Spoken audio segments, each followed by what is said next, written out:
No mai, haere mai ki Aotearoa Rugby Pod. Welcome to the Aotearoa Rugby Pod of the back of an All Blacks scratchy win in Japan. Not a pretty sight, not a pretty game to watch. Relatively, is unhinged too hard a word maybe? Of the performance, just tough to watch at times. Now they've got to go to the Northern Hemisphere. They've got to take on England, a team they've beaten twice this year, but undoubtedly a much stronger team than Japan based on results against Japan as well this year. So we'll get big time into that. We'll have a look at the NPC final. There's also some other rugby coming up this weekend.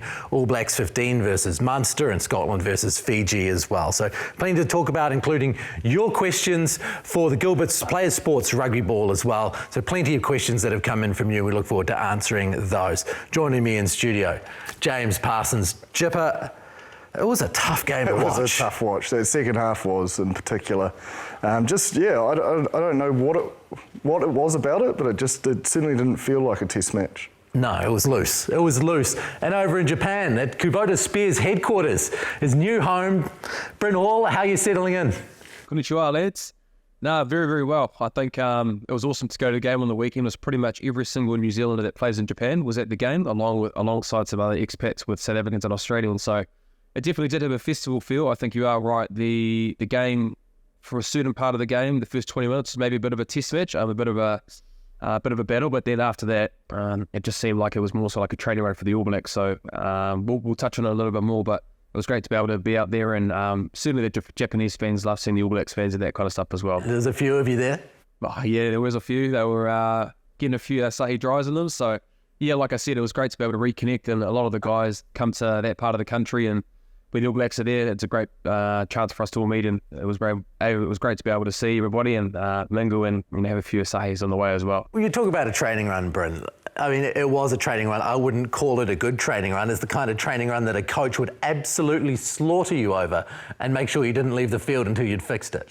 Yeah, and I think we probably just fell into that trap. I think you look at the first part of that first 10 minutes of the test match, a few errors, and I think the Japanese played really well with that speed and tempo that we're accustomed to seeing when they get things right. But look, their error rate was very, very high. Their tackle percentage was at 54, 59%. So the things that I touched on with the Japanese that they needed to do well, they weren't able to do well. But I guess it was that quarter two, 20 minutes to 40 minutes, where there was 5 tries from the All Blacks, some great individual efforts and some great offloading.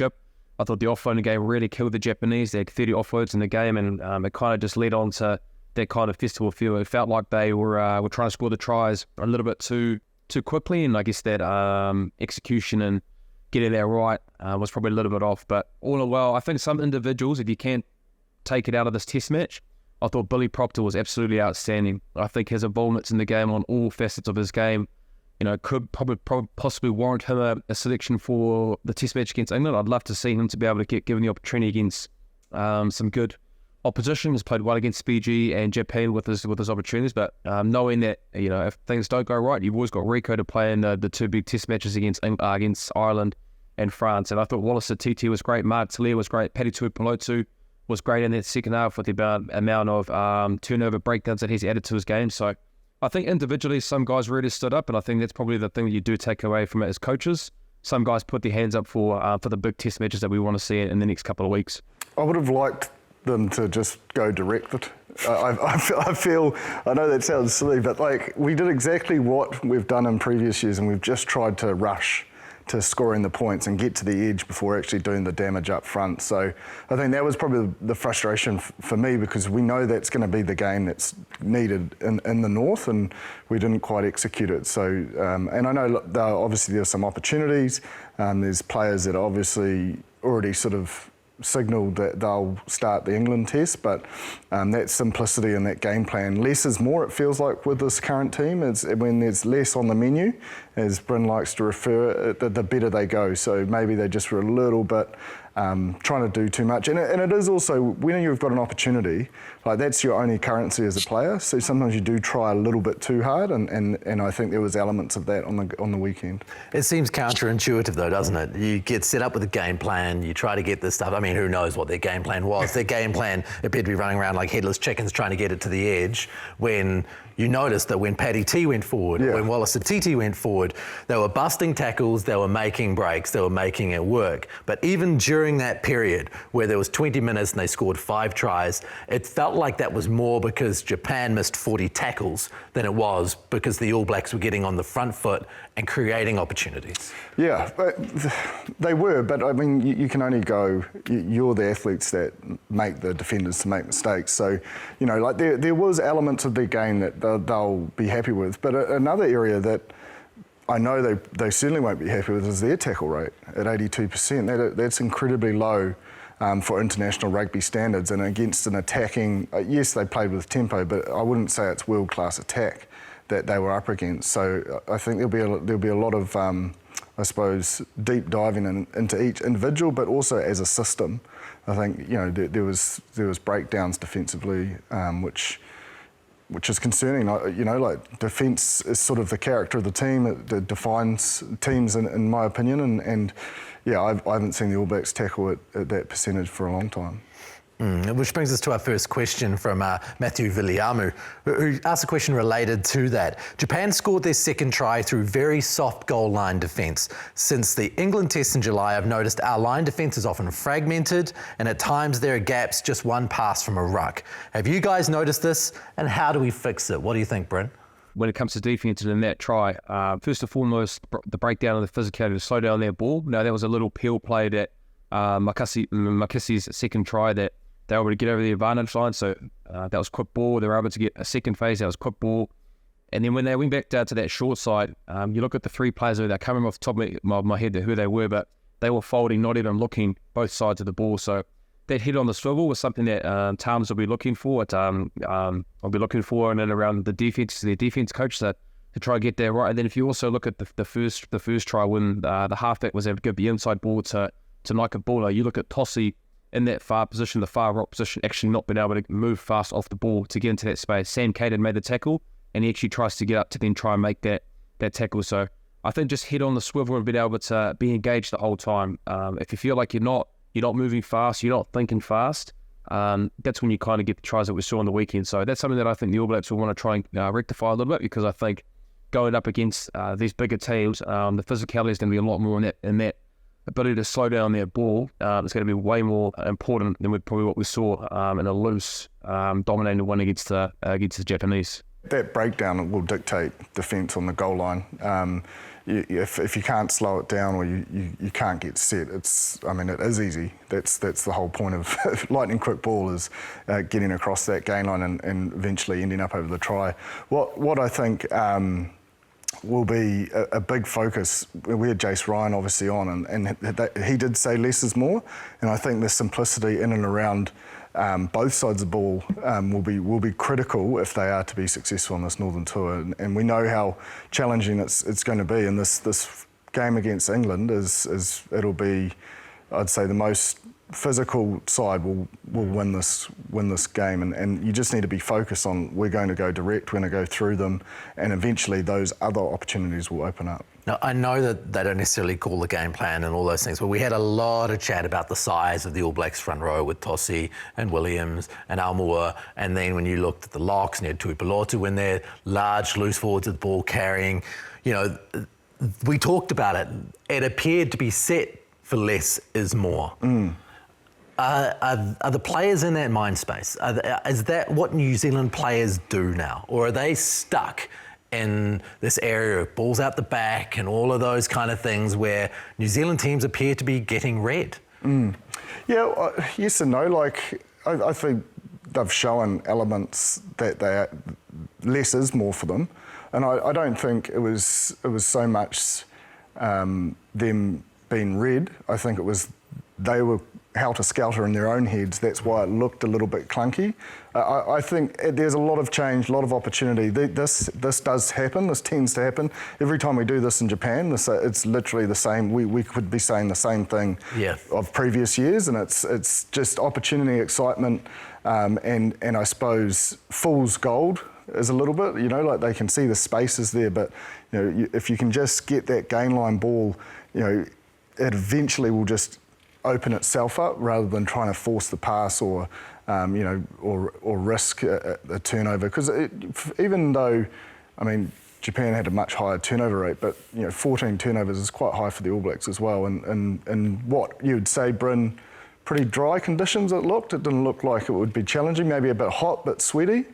It was perfect conditions. Like, we actually arrived at the ground a little bit muggy, but I reckon for that first probably 50, 60 minutes, it was actually perfect conditions. So it actually wasn't that hot. I'd say it was maybe, mid to early 20s. So the conditions were actually really good. So I think at the back end of the game, possibly, maybe the last 20 minutes, you could see there's a lot more mistakes in it. And maybe that during this was added at the back end. But conditions-wise, you could have asked for better conditions in Japan.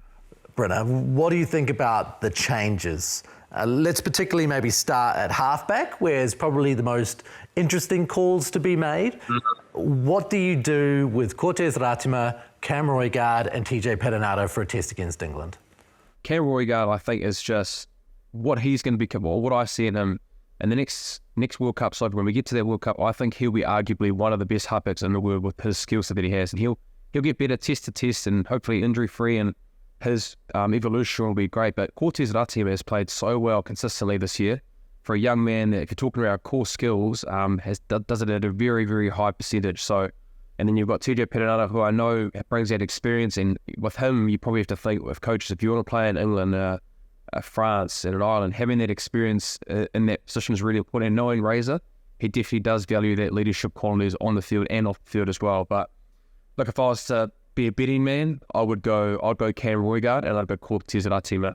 I think I'd start Cam and bring Cortez off the bench. But again, it's depending on what kind of style that they want. Do they want that kind of quick ball out, good skill set, good support lines? Then you go with Cortez Ratima. Or if you just go with Cam Moore, with what we've seen with him in his 2 games in the NPC and his games against Japan, that attacking threat with ball in hand, and his left foot as well. He's got a great left foot to be able to kick the ball long, contest the balls. Would like to be a little bit better in terms of his efficiency and getting it right on the money. But they're very, very lucky in terms of what they're wanting to go with the halfback stock. So I just think it depending on what they want that experience. They can also go for TJ as well. But I'd go Cam and I'd have Cortez Ratima off the bench. I think it makes sense. Normally you see that when players come back from a long-term injury, is actually just starting them is the safer play and having the security of someone that's capable of starting if anything goes wrong. And you'd have to think before his injury, Cam Roigard was probably the guy that they had penciled in there. Cortez has absolutely taken his opportunity and deserves a spot on the bench. I just think Roigard, he looks in good form. He looks ready to go, and I think you just got to get him out there and into it. Like it or not, this All Black selection team are in love with TJ Pettinato. They talk about him, his leadership ability, his character, his ability to come back from injury. They've taken him on this tour to help guide these 2 guys as a senior bloke. As this tour goes on, what role does he play? I just think it's more in the preparation side. Yeah. I think in terms of, it's not, if there was a form issue, you'd definitely have TJ there, but these 2 young men are playing good footy, and they need to be rewarded for that. And it's not a slight on, I suppose, TJ's game, but it's just a reality of him moving on and needing to get these minutes, so that they're not feeling, I suppose, a little bit light in terms of their experience next year. The other area, obviously, outside of them, I'm imagining that Beauden Barrett is the guy now. We've seen D-Mac play in this game, again, a little flighty. Maybe the team needed more guidance. Will we see Beauden Barrett through the next 3 weeks, basically starting at 10, Britta? Probably. With what Damien can do with the attacking side of the game, like we saw pretty much through the whole year of the Rugby Championship and England series, his ability to be able to beat players one-on-one, coming out the back and actually being able to, I guess, put defence under pressure is probably the best in terms of him and Beauden Barrett. But the inconsistencies of the mistakes is probably one thing, and the execution is one thing that's probably let him down in his last 2 test matches. You look at the one against the Wallabies, where he made 2 line breaks and wasn't able to give that pass execution-wise to score tries. On the weekend, did some really good things, but then just little mistakes here and there, which we probably can't afford to have against the next 3 teams that we're going to play. So with that notion and with that possible, with that happening and how he's been playing in that sense, I probably think they would go to Beauden Barrett. You talk around the experience side, if you are going to have a Cam Roigard or Cortez Ratima, having a guy like Beauden Barrett with that experience, you know what you're going to get. Leadership qualities, has been there, done that, played over 100 test matches, If you want that security of knowing what you're going to get, then you're probably going to go Beauden Barrett. And you look at Damien McKenzie when he came off the bench in his last Test match when Beauden started. He was really good in being able to inject himself and being able to use that attacking ability that he does have. So that's probably the way that I see they're going to go with it. Probably have Beauden Barrett start at 10 and then Damien McKenzie coming off the bench. Just with the fact that those little errors might cost them in terms of how close it is between Beauden and Damien at the moment.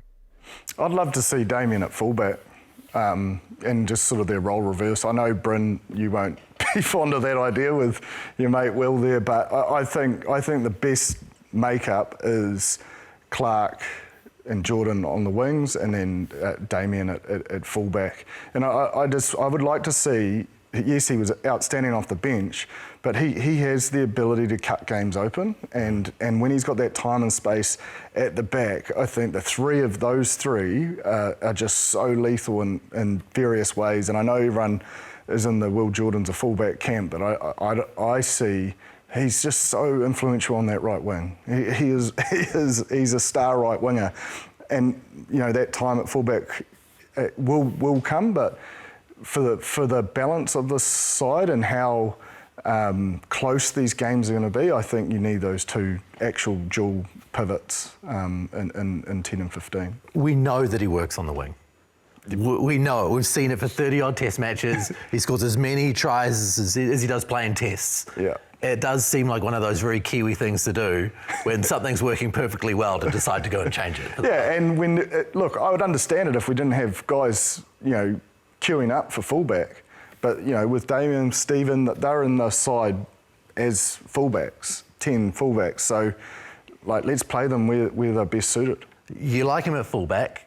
JIPPA likes him elsewhere. What is it about Will at fullback that you think makes him fit there and test football as opposed to being on the right wing? He is a world-class winger. But look, his position was a fullback, and I know Super Rugby is different, but if you look at the way that he's played at Super Rugby, and I think it's just going to be able to take time for him to be able to be at the number 15, to get the runs on the board, to be able to, I think, see the influence that we see with him at Super Rugby. Because when you see him at Super Rugby, all the stuff that he does, the attack on the ball, his kicking ability to be able to kick long, his little attacking kicks, the way that he can rove in and around, I know it is very similar to winger, but if you look at the way that he was playing at Super Rugby as a fullback, I think with him given time and test footy to be able to have the time to be able to try and apply his trade, understand, get the games and runs on the board, I just think that he's just way more of a weapon to be able to have him there as a 15. So no, he's a great communicator as well. I've played with him a lot. So we talk around with Beauden Barrett in terms of what his communication style is like. So he's very, very similar. So I think his game is just suited to be fullback, and I just think he needs to be given the opportunity to play a few test matches to be able to see, to be able to see the kind of involvements of when we saw him at Super Rugby playing fullback for the Crusaders.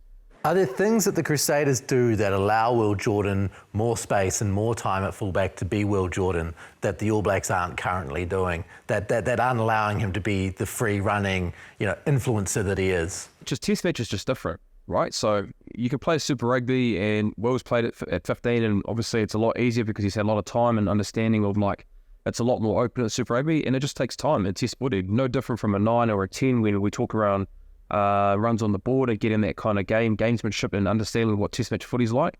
Will's only played a couple of test matches at fullback. So just give him the keys. We use that reference when it comes to the 10s, but just give him the keys for the rest of this tour to be able to try find his feet. And if it doesn't work out, then you can go back to the right wing where he's a world-class winger. But I just think not giving him the chance to do it with what I've seen at Super Rugby level, I think it'll work out in time if he gets given the opportunity to do it. I think his success at fullback for the Crusaders had a lot to do with Richie as well. He's definitely got because they've played so many games together, they're in sync, and I do think that 10-15 relationship is quite critical to bring the best out of individual players. So he wouldn't have played a lot with Beauden at 10, so there is that element and that connection that will grow and improve, and then maybe that will free him up. But I do think a lot of his first-class performances at fullback had Richie in the driver's seat, and I think he was a big exponent at freeing him up.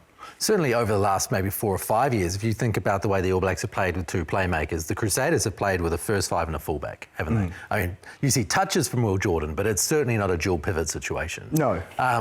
So I always felt that Beauden Barrett wasn't necessarily comfortable with dual pivots. He's a dominant player. He wanted to have his hands on the ball and he wanted to dominate, and maybe it didn't work as well as it could with Richie Mo'unga. But maybe if he had a Will Jordan at fullback and he was running the show, it could work quite nicely in comparison to maybe him and Damian McKenzie, where you're looking more at a dual playmaker situation. Yeah, and I suppose that's what I'm probably getting at is what Richie's game allowed him to be excellent, but also gave Will. So that, not saying it can't happen with Bodie, but it just takes time. It's just as Bryn says, I think if they're going to make a call, give him the tour. Yeah. If he's their fullback, start him, play him at 15 every game, and give him the ability to build that relationship. There's been a lot of change since that second test against England. When I look at that team, you see Samipeni Finau and Dalton Papali'i in the loose forwards, Finlay Christie at 9, with Damian McKenzie there, Mark Thaler on the left wing, not Caleb Clark, Sevu Reece on the right wing, not Will Jordan, Stephen Pettifetra at fullback. Like, this All Blacks team since then has come quite a long way since that last test match. We've seen big change. Where have you seen kind of the progress outside of the selections? With Wallace Atiti, I think he's one guy that probably with that loose forward trio, with Ethan Blackadder been injured and Luke Jacobson now been injured, Dalton Papali'i, I think he's one guy that you've got to be able to put him in pen, not pencil. You put him in pen every single week. I think his improvements, his evolving, how way he's evolved in his test matches early in his career has been really, really good. Sam Cane's come back and added that leadership qualities and how he's been able to play. And so he's come back into the fold. And I think, obviously, we talk about Finlay Christie. Geez, for one guy that was the starting halfback to now not even be in the squad, probably just shows where they think the direction of the number 9 squad is going now, with TJ being there and the 2 young 9s with Cam Roygaard coming back as well. And I actually think Stephen Perifetta at fullback was there, and I think Will Jordan will be at fullback, me personally. So I'm a little bit different to what JIPPA thinks, but that's okay. But I also think number 13 is one that I think I'd love to see Billy Proctor get an opportunity. Look, I think Rico's played really, really well, and I think is rewarded for the fact that he is going to be the starting 13. But I think if you did give Billy a chance, I think he's probably one guy that I would, from that Japanese test, is one guy that I'd like to see test himself against a very good team in the world. So, yeah, that's probably the way I've seen the differences in the setup. But yeah, there's been a lot of change, and there's been a lot of guys that have taken opportunities post the first and second test match of the England series at the start of the year. Who are your wingers? I'd go Caleb Clark, Will Jordan, and then possibly you'd have to go with Mark Thaler or Sevu Reece, depending on where they want to go with those two. I think Mark can play both sides, to be honest. So that's how I'd go. Caleb Clark, Will Jordan, and then I'd have either Sevu Reece or Mark Thaler on that right wing. But honestly, just on the debuts as well, I thought Ruben Love on that right wing, when we're talking about wings, was really good. For limited opportunities, but only been on there for 20 minutes, he made every poster winner with his performance on the weekend on the wing. I've never seen him play wing, but he looked really good. It's definitely, he's another one that would be a great fit for international test, wing that has that ability to be sort of 10, 15, but yeah, he looked really good on the right wing. He's fast, yeah. He's got footwork. He's good under the high ball. He's got a kicking game. He's got everything you need in a winger, really. Yeah, no, I think his stocks definitely rose massively in terms of where he may be sitting in the pecking order for the 23. Yeah. Because his ability to cover so many spaces does make him a massive asset to have on in that jersey 23, and sort of covering a lot of options now. I wouldn't have picked him as a winger, but man, he was quality. Before we get on to England, we've got a few injury worries in and around the All Blacks, particularly in the loose forward. Blackadder, Jacobson, Papali'i out. So LAKAI has stayed with the squad. You've also got Finau, who had 18 tackles on the weekend and is looking to get a place. If you're looking at the loose forward makeup on the bench for this game against England, considering those injuries, does Peter LAKAI get the lift up to be on that bench? No, you'd probably think, because Artie can cover 7, you would have Finau. Wallace will start at 6. And I thought Samipeni actually played himself into that bench spot. I thought he was really busy, and he hasn't had a lot of opportunities, but I think he's done enough to get that spot. And I like him. The reason is he's tall, he's athletic, he's a great line-out option. Line-outs are going to be where the Northern Hemisphere teams will look to challenge. So having a big body, someone coming on late is a big bonus. And a thirst to hammer 10s as well, Brenner. Yeah, he does. He definitely gets it right. I think him being a little bit taller, like Jip said, and when the first fives, just needs to get that body height obviously very low because he tends to go off his speed. But no, look, the contact area, he did a massive hit on Makasi just before half time. He was coming straight through like a pinball, and he just absolutely smoked him in terms of being able to get that knock on. And actually, he got injured post that. So if you're talking about physicality, we touched on it a lot in the end of year tour against England, Ireland, and France. And I think he's played himself in.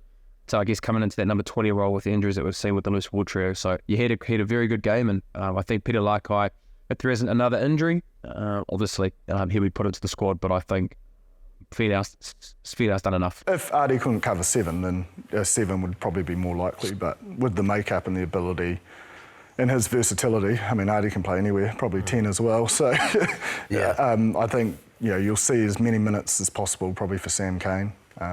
Potentially try and go the 80 for him. Yeah, fair enough too. Now, he'll suit probably playing in the Northern Hemisphere, suit playing against England at Twickenham, that's for sure. Let's have a look at the English team. It's a pretty settled looking lineup when you look back to that July series against the All Blacks, which was a well-fought series. The big difference is probably Alex Mitchell, the halfback. He's got a neck injury, so we're not going to see him. There's been a few changes there, I suppose, where Harry Randall's probably come into that squad for him. They've got some good cover there. Finn Portfleet has been a good player at 9 for them for a little while. That appears to be the main difference. Yeah, look, I think they are. Look, they could have won both those tests. If it wasn't for a bit of Beauden Barrett brilliance in the second one, and obviously it was very close in the first one. So they're a very well experienced forward pack, and then they've actually got a little bit of X factor, a bit of youth and enthusiasm coming in the back. So off the back of that, I suppose, strong pack, they've actually got quite a lot of X factor as well. We're seeing George Ford, he's back from a quad injury, so he's going to be in and around the squad. But I'm imagining that they'd be sticking with Marcus Smith, considering what they had seen in New Zealand. It depends what kind of style they want. I thought Marcus Smith has played really well against us, and George Ford actually been injured, but you just never know in terms of what kind of style they want to. It kind of tends to dictate of how they want to select their 10s. But I think, look, Van Portfleet, I know Alex Mitchell has been really big, and I was huge around him in that June series, but a very, very good player. Pretty similar to Alex Mitchell, actually, in terms of the kicking game and running. So, look forward to seeing how he goes, being a 9. But, a pretty settled side. They've got enough X-Factor there, like Feo Wamoso is another one that was great in terms of that June series. So, Henry Slade's there as well, and Elliot Daly. So, there's a lot of firepower out there, but the physicality side of that forward pack will be pretty big for them, knowing if they want to beat this All Blacks team this week. The one key thing is that they haven't played a test match since that second test match against New Zealand. New Zealand has played 8, won 5, lost a couple to the Box, lost 1 to Argentina. They've been on the go for a little bit longer. Do you feel like that's going to stand them in better stead, considering they had won those 2 tests earlier on in the year when they hadn't had a lot and the English were tired? We chuck it the other way around. How does that work? Yeah, look, I think, you'd have to think it's I suppose, favourable for the All Blacks. You want to be playing, you don't want to be training, you want to be together building combinations. They would have obviously been playing somewhat, but not together, and I think that time together and I suppose the time with the coaches as well and all those sorts of aspects, not much will change in their game. As I said, they're pretty experienced, so it's not a massive deciding factor, I don't think, but you'd say the All Blacks will have, I suppose, that form going into it. With how the All Blacks have evolved, they've had that time together, 8 test matches that you said.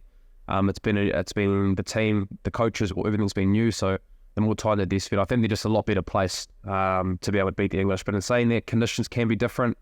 In England at this time, playing at Twickenham's a different beast in terms of what the crowd brings and the hostility that you have against England. So I think it'll be a very close test match. I think it'll be a margin of error will be very, very small, like we saw in the first June series. But I'll give the edge to the All Blacks just with the fact that they have been playing and they've been able to evolve their game since those first 2 test matches in the June series. Yeah, and I think the hard thing for the English is they run that rush D, and if you don't have, I suppose, that form going in, the rush D can be really dangerous. And I suppose what I'm going to be interested in, obviously they put the All Blacks under pressure, but how hard are they going to come? How hard are they going to press? Because if one person's out of sync, that creates opportunity and ones that, hopefully the All Blacks can take. But if they watch the Japan game, they get Rush D is in action today. Absolutely, it will excite them. I think they will, but you know what I'm trying to say is that confidence might not be there. It's just such a risky defensive system, and if you make one mistake early, it can just sort of dent that confidence. And in saying that, if you make a really good read early and put that pressure on, it's the other way as well. But I do think that'll be the challenging area, and interesting to see how they cope with that. Bryn, the thing that we were talking about in July and around that rush D was the All Blacks' inability to get gain line percentage, the struggle they had to get on the front foot and make those things happen. Now, we've talked about Wallace Atiti, we've talked about Caleb Clark. The key difference, it appears, is now the All Blacks, if you have a rush D, have the appropriate people to put you on the back foot. They do. Obviously you've got Tosia Williams, two big men, and you can be able to bring off the bench. I'm not too sure what their bench makeup's going to be. You have to think Tamaiti will be in there in the mix. But yeah, Patrick Tuipulotu was injured as well during that series. So look, having a guy like him who played really well on the weekend, along with Scott Barrett, Wallace Atiti, Ardie Severe. So look, there's a lot more physicality in terms of being able to get over the advantage line with the ball carriers. So obviously physicality and being able to get that gain line percentage is going to be massive. But I think what we did see against the English as well, it'll be very interesting to see how they use the kicking game, because in their first test match they kicked a lot of TJ Perenara, weren't able to get the exit, weren't able to exit very well, and probably didn't get what they were wanting out of that contestable game off 9. But then in the second test match they went to a lot more contestables off 10, with Damien McKenzie being able to put on that the far side and being able to get guys chasing in the escort game is a lot easier with a kicking battle with like that. So I'll be very interested to see their kicking style in terms of if they want to go to contestable, go down the middle of the field to be able to kick long, and baiting the English to be able to run it back. So yeah, I'll be interested to see how they get that kicking game as well, alongside with that gain line percentage and winning that physicality battle. Conditions will play a part as well. I don't know what the weather's doing up there, but I'm assuming it's not what they've been playing in. So the All Blacks will likely, we've normally seen a lot more kicking when we've gone north, and I think they can expect that. And then some, especially contestable kicks. Beauden loves a contestable kick. If he's at 10, he loves variety. He loves to mix those things. It's a real strength of his connection with Caleb. I think it works really well at the Blues, that contestable kicking. It can be a weapon anywhere in the field, and we know how exceptional Caleb is in the air. So I think that should be something that excites us, and we want to see that. And it looks like Geordie Barrett will also be fit for this test match. So that provides options there too, right? Yeah, and I think just, does he come straight back in? You'd have to think so. Even though guys have been performing extremely well since he hasn't been there, but he's just a big game player. Over at the English, there's been a few interesting things going on over there. We've talked a little bit in the last little while about the different approaches around the world and how they go and look at the way that they look after their players. There's been a big step forward within English rugby with a contracted system for up to 25 players for Borthwick to say, I have control over your strength and conditioning, whether you're with your club or not. And those players can get as much as 350,000 New Zealand dollars to be within that system. He's given 17 contracts away right now. But that seems like a huge step forward for them, to be in a place where, like Ireland have, like New Zealand have, where there's that little bit more control over what a fresh body looks like. Absolutely, and peaking at the right times, right cycles, understanding that they'll want to have a 4-year look at it, how many minutes, how many games, all those things to be able to be monitored and not manipulated, but, within reason. You don't want them missing too much footy either. So you want these guys playing as, I always think you want to play. Like, I just don't know a player that doesn't want to play. So it's more about controlling them, I think, and making sure that they have an open mind to the bigger picture and understanding that they can't play every game. He's given away 17 of these contracts, Brenner. It's interesting because if he's got a 36-man test squad, he's got 25 contracts, but he hasn't given them all away yet. It's crazy to think about how you tactically approach this. When you've got more players and you can't give it to everyone. How do you make sure everyone's happy? How do you not have people go, what about me? It's a really awkward situation at the same time. It is an awkward situation. It's you want to be that 17, right? If you're on the outer, so I guess it maybe might be a bit of an incentive to try and work a little bit harder. But you'd have to think. I'm not too sure how it works, but the more experienced guys that applied their trade, you'd have to think would be the guys who would be rewarded around there. Again, not privy to know how it goes, but you'd have to think there's some sort of kind of loyalty or guys that they see as players that are there for the future or for long periods of time, and also are valued in terms of the squad. So, yeah, if you're on the outer, you just want to try and get yourself into there, wouldn't you? So, yeah, it's a pretty good incentive, the 17 guys to do that. I think a lot of it to do with where the clubs are as well. So, like, if there's, because this wasn't in place when guys did certain deals, so there may be certain expectations that the club have of these players, and they don't want that manipulated with, or they don't want their season disrupted. So there'll be an element of that, because it'll be a few teething issues, because it's definitely it's a much different approach to what clubs are used to up there, and they pay fairly well, so they want they want their trophy cabinet full, and they want their, I suppose, skin in the game. But from a personal place, if you're looking at this as a player, you know, if you used to receive $50,000 New Zealand for a match fee to play for England, and now you're getting $350,000, you know, and you're looking, let's say you're paying up to 10 test matches a year. They've got mortgages, they've got families, they've got to make plans, they've got to do all of those things. This seems like good for player welfare in comparison. Oh, it's outstanding. It's outstanding from a financial standpoint, but it's outstanding for players that, you know, have their minutes. Man, like, if you go top 14 or English Premier League, and these guys that are playing international, some of their minutes they accumulate throughout a year is crazy. And they need to, because it's not that they can't do it, but it's like, how long can they do that for? You know, how do we get the best out of them for, you know, 10, 15 years rather than 6 or 7 at high octane, just getting absolutely smashed until they just break down. Speaking of getting absolutely smashed, Brynner, you've got to head off to training. I do, lads. So, yeah, it's the first day with the crew. So, yeah, I'll have to say goodbye. But, yeah, it's been great chatting to you guys. Get the veterans bib on, do your thing. Yeah, mate, I can't have the bib on when I turn up to the first. Got to earn my stripes, mate. So I'll be getting the mouth guard on and being able to get into it. So now looking forward to it. Right, now back home, huge NPC final. Wellington just squeaking past Bay of Plenty, an absolute classic, Jippa.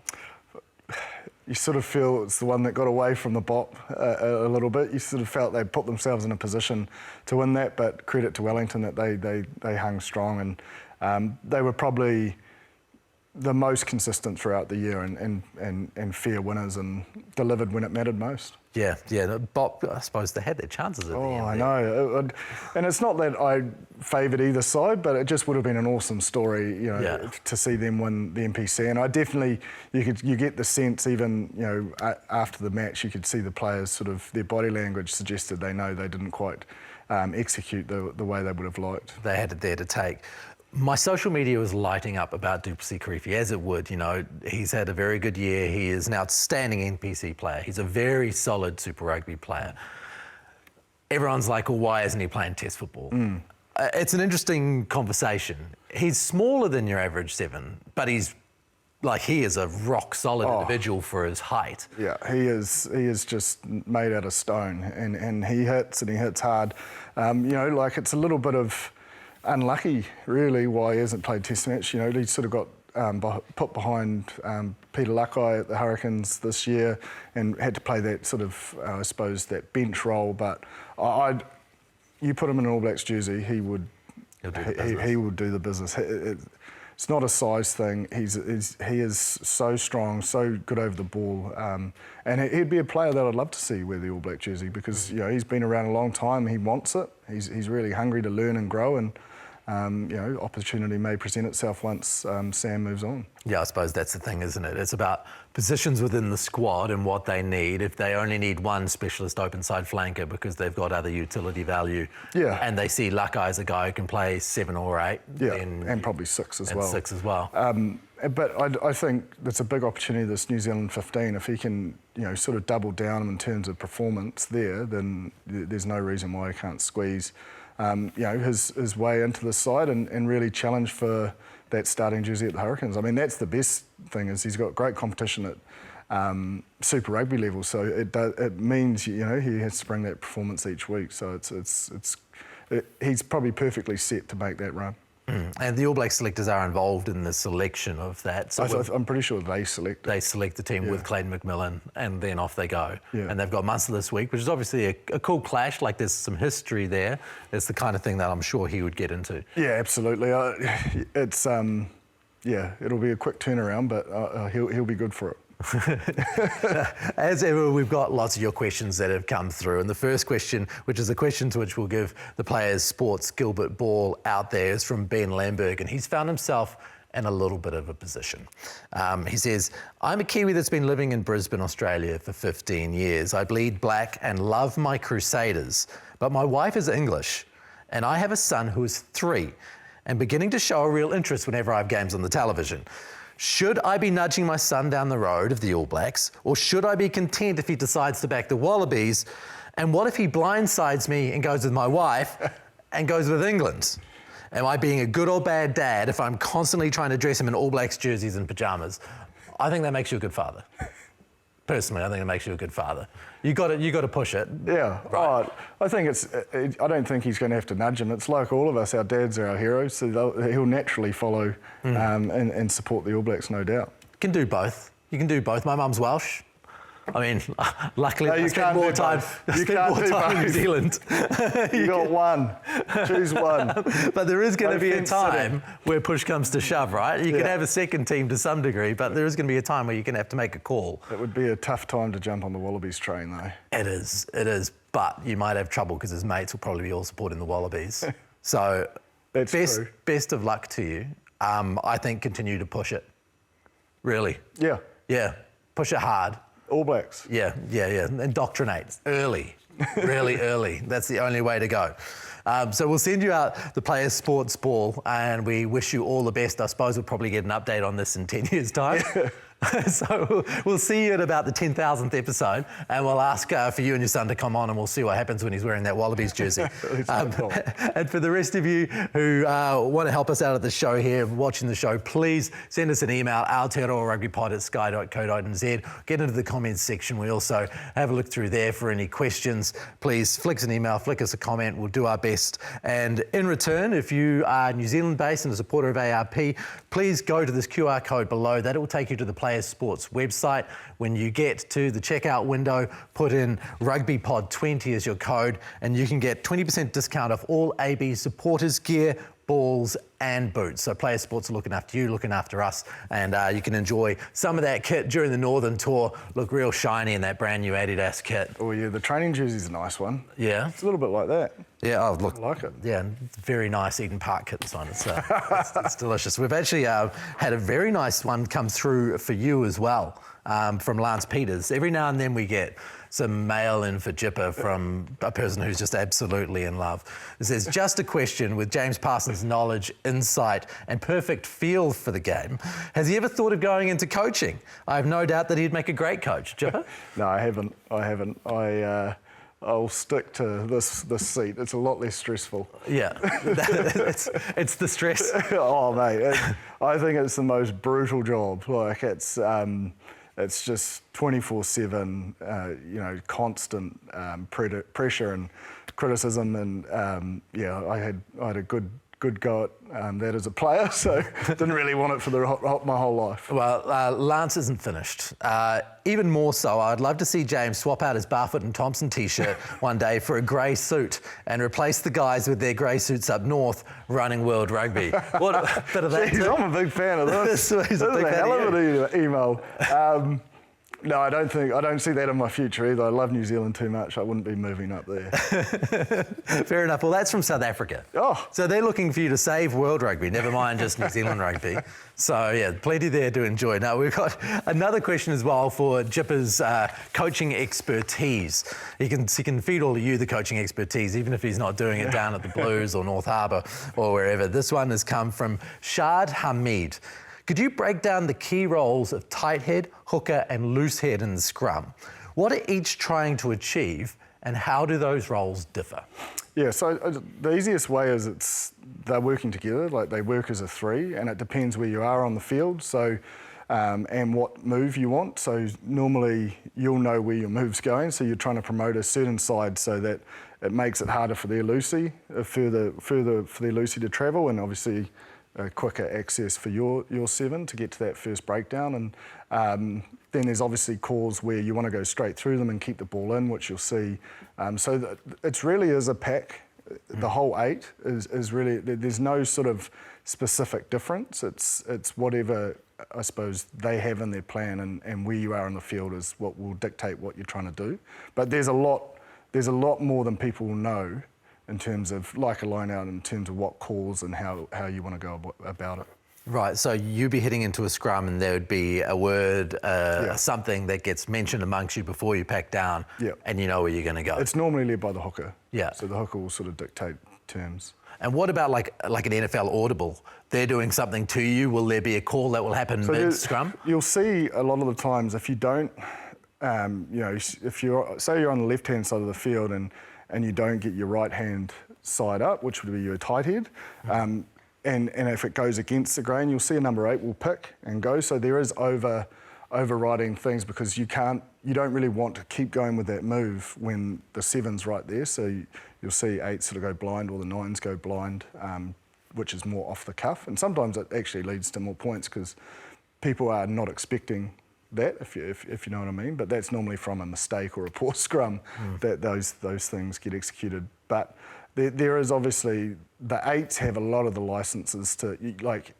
as a Type 5 member, you just scrum. You just keep. You're looking at the ground. You just keep scrumming, and you know, until you sort of hear a break call or whatever it may be. But no, the only overriding thing is normally just keeping the ball in. But the 8s will normally dictate that based on the momentum. Right, and what kind of conversation are you getting from the 9 and the 6 and the 7 who've also got eyes on what's going on? Yeah, so you'll see a lot of the 6s and 7s, they pump up their props, and they'll so loosies will normally watch, if it's the opposition ball, they'll watch when the ball's going in, and then they'll have a call, like, and so everyone knows that you go on that, so you get in sync and you're working together. And then obviously on your ball, the 9 and the hooker have quite a close relationship, and the amount of reps that go in to hookers and 9s doing hooks in the gym and so forth to make sure that when the moment comes, it's just smooth. You know, there's no sort of ball getting trapped in the tunnel or so forth. I imagine you need absolute clarity though. You don't want too many voices out there while a scrum's going down, especially if 5 people are essentially blind to what's going on. Yeah, so normally it is led, like normally the hookers will lead the scrum, so that's pretty much, and it's not complicated. It's pretty straightforward. Like as I explained to you just then, it's where you are in the field and what you're trying to achieve and where you're trying to get to, and you want to put yourself in a position that gets you there faster. So what about the role of the locks and the push? How does that work? Yeah, so that trigger, you'll see a lot of the number 8s throw that trigger in, and you know, there is a big difference between a good scrumming lock and a not so good. That sort of from 8 to hooker and the locks, that's a lot of the pushing power right there. So it's kind of a wave of energy that comes from the back. Normally, yeah. The 8 sets the precedent, the other 2 follow, and then bang. Yeah. And ideally your hooker and your 8 are in sync so that they're both sort of triggering at the same time. You don't necessarily want them throwing you in, right? But you don't want to get separation and go early either. So it's a little bit more technical in terms of how you get that timing right. Yeah.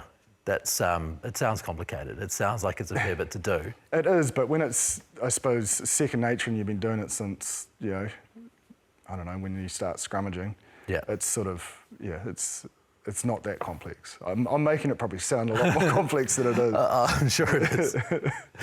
Shard has quite a few questions on the scrums. Sorry, we didn't use this one last week because we didn't have time. His other question was, from a front row's perspective, what does it feel like inside a scrum? Is it really just a lot of pain? No, but like you do go dizzy and there's a lot of pressure. But no, you love it. You wouldn't be there if you didn't. So it's not pain. It's just probably the only downside to it is when you're in a long scrumming sequence and there's a lot of build-up of pressure, you can sort of get dizzy and sometimes feel faint when you come up. But other than that, it's just good fun. One of the interesting things about that test match against Japan was how rock solid that Japanese scrum was, especially in the first half, especially when you looked at the size of that All Black forward pack and how much they were giving up. Yeah, and the one thing you'll always see with Japanese rugby is they're very coachable. So in those areas of like scrum, line out, they're very meticulous, they're methodical in their prep, and they're normally rock solid in those areas. Where they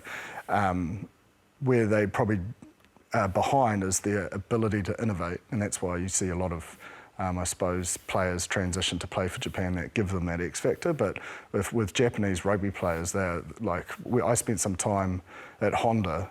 I think they did like 700 scrums. I'm not even joking, like live scrums. It was ridiculous. Like, and how long? Normally we'd do like, in a prep week in New Zealand teams, you'd do, I don't know, 8 live scrums, maybe a week. Like this was like an hour and a half of full live scrums. Yeah. Like it blew my mind. And it was just like nothing to them. Yeah. Like, there'd be a strike if you did that here. That would be absolutely, not accepted. That would take a lot of energy. What part of your body would be killing you after that? Like Calves. Calves? Your calves would just be roaring, especially if you're a front rower. Because that's the grip. That's where you're planting. That's where a lot of the calves, glutes, it wouldn't be fun. Yeah. But more so the upper body. I mean, I imagine that your core would just be fatiguing after that time. Yeah. You'd start ending You'd get sloppy. It got very sloppy. Like that was the other thing. The quality of it was poor. But what I'm trying to say is they practice those basic skills very, very well in Japan. Yeah. You're more of a do it a few times and do it just right kind of guy. Yeah. Well, that's all you need to do. Yeah. And you were screaming out, "Hey guys, that's enough." Honestly, I was like, I couldn't believe it. I'm not even joking. It was like an hour and a half, and basically no words were spoken. It was just them smashing each other for an hour and a half. Yeah, and that is the 2 sets of 8 within the same squad. Same squad. So there's nobody getting a rest before the game. Yeah, there wasn't too much coaching going on either. I was like, this is out the gate. It's more just like a physical training session. Yeah, like it was more mental. conditioning. Yeah, it was a mental challenge, I think. Yeah, fair enough. Well, I mean, there's a million approaches. Let's have a look at this weekend. The picks coming up for this weekend. Of course, the big game is the All Blacks versus England. Can you see this going any other way than it did in the 2 tests in New Zealand? No, I think the All Blacks will win. I'd like to think they've advanced their game enough to be a little bit more convincing. Yeah. I'm interested to see how they deal with the rush D.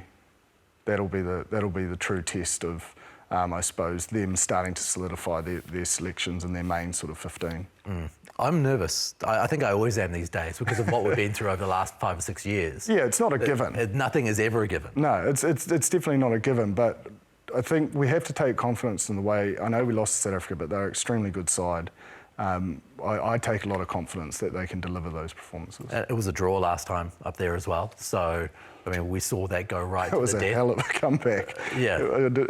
So yeah, hopefully that doesn't happen again. But it just shows you that Test match footy, you do literally need to be prepared to go to 85, 90 minutes in your mind. We've got Scotland versus Fiji as well this weekend.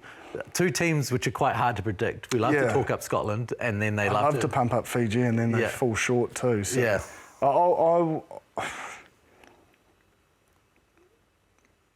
I'm always predictable. I'll go Fiji.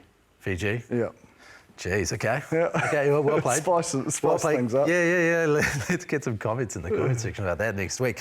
And New Zealand 15 versus Munster. I mean, again, it's hard to know who Munster's going to be playing. We know what New Zealand 15 looks like. Yeah. You would like to think our second string side can do a convincing win over Munster. Yeah. You would like to think. But in saying that, it's a side that's come together. There's not a lot of preparation time. So there is that element that will work in Munster's favour because they play each week with each other. So, but depending on what side they pick as well. Yeah, I imagine that could be close. Could be very, very close. So those are the 3 games to catch this weekend. Of course, the following week is when everyone is playing. We're going to have the Boks and the Wallabies and the French and the Irish and everybody getting into it. So that time of the year, we really love to talk a little bit more Test footy. So stick with us over the next 4 weeks where we'll just be absolutely getting pumped every weekend to see how it's all going to play out. Thank you again for joining us on the Aotearoa Rugby Pod. Send us an email, aotearoarugbypod@sky.co.nz. We'll get into the comments section and we'll go through there as well if you've got a question. Thank you to everyone who helps us put the show together, the studio crew, the editors, the people in the back room, everyone who can help us get the show to air is appreciated by us throughout the season. We're up to episode number 37 this year, so there's plenty of work that goes on along the way to get us there as well. So thank you to JIPPA. We'll catch you all next week. Kia pai te wiki. Have a great week.